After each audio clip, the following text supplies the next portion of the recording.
Sa video na to ay tuturuan ko kayo kung paano hanapin ang value ng k sa polynomial gamit ang remainder theorem at synthetic division.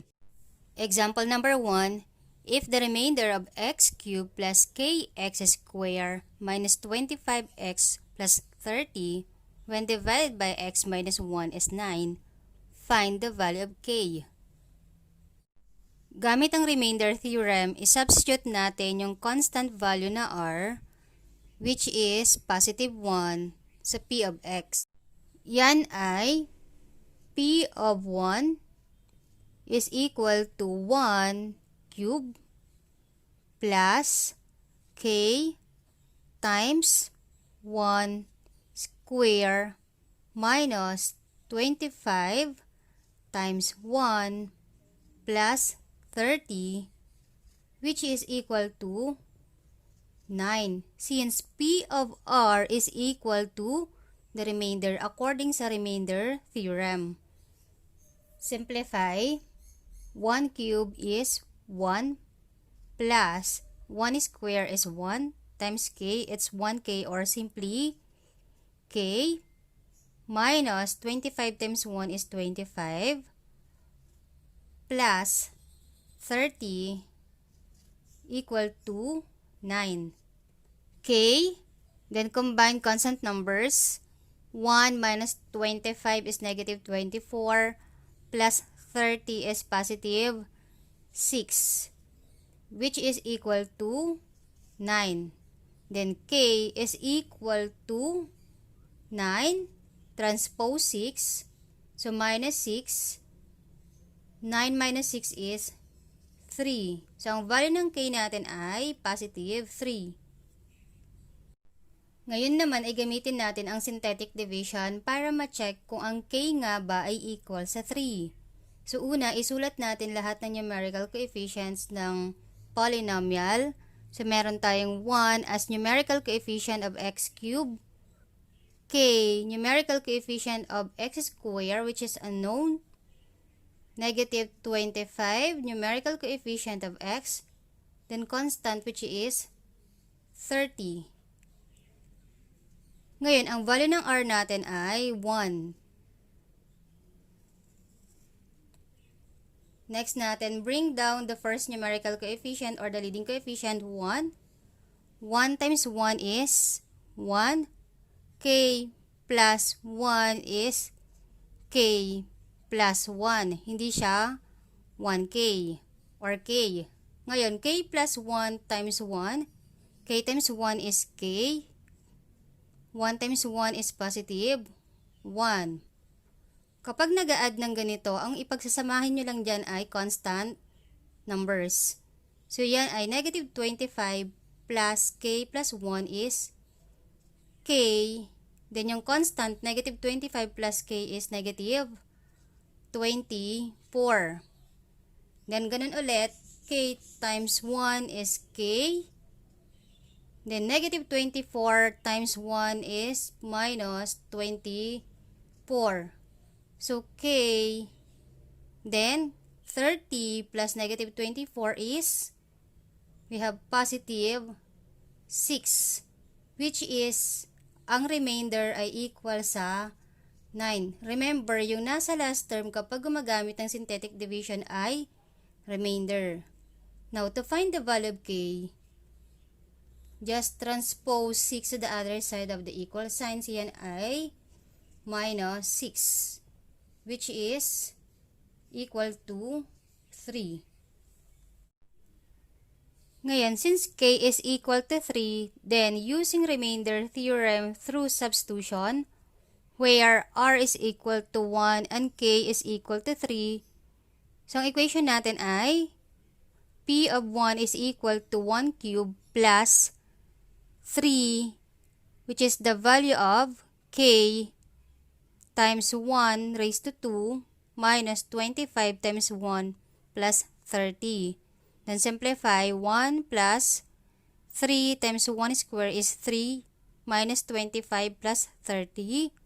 Combine yung positive, 1 plus 3 plus 30 is 34 minus 25, which is equal to 9. So, ang value ng P of 1 natin ay 9, which is the same as the remainder. Ganun din sa synthetic division, just change K by 3. Then proceed sa steps ng synthetic division. So bring down the leading coefficient 1, then multiply. 1 times 1 is 1. Add 3 plus 1 is 4. 4 times 1 is 4. Negative 25 plus 4 is negative 21. Negative 21 times 1 is negative 21. Then 30 plus negative 21 is positive 9. Remember, kapag nag-a-add na magkaiba ang sign, sinusubtract, then we take the sign of the number with a greater absolute value. Therefore, ang quotient natin from x cubed magiging x square plus 4x minus 21. Then, yung last value dito ay remainder. So, remainder 9. Which is the same as the remainder given in the problem. Yung dalawang solutions kanina gamit ang remainder theorem at synthetic division ay enough para ma-verify ang value ng K. Pero kung gusto niyo ng other option ay pwede niyo itong gawin through substitution.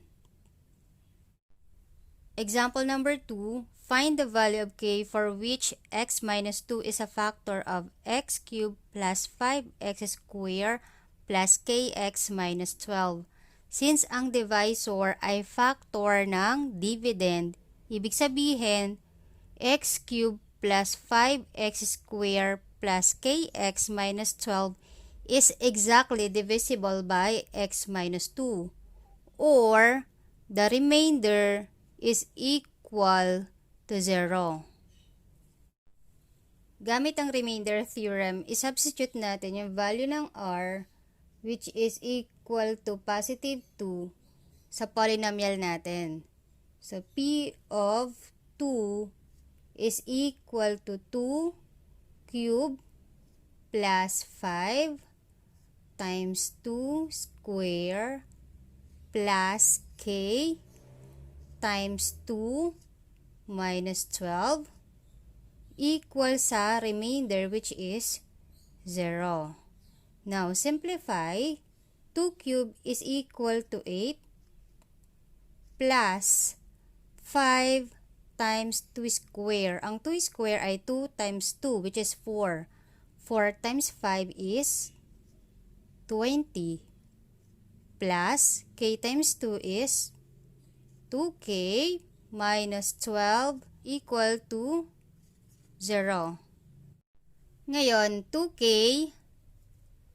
then 8 plus 20 is 28, minus 12 is positive, 16 equal to 0. 2k is equal to, transpose 16 to the other side of the equal sign, so yan ay magiging negative 16. Then 2k is equal to negative 16. Divide both sides by the coefficient of k which is 2. Cancel. Therefore, k is equal to negative 16 divided by 2 is equal to negative 8. So, ang value ng k natin ay negative 8.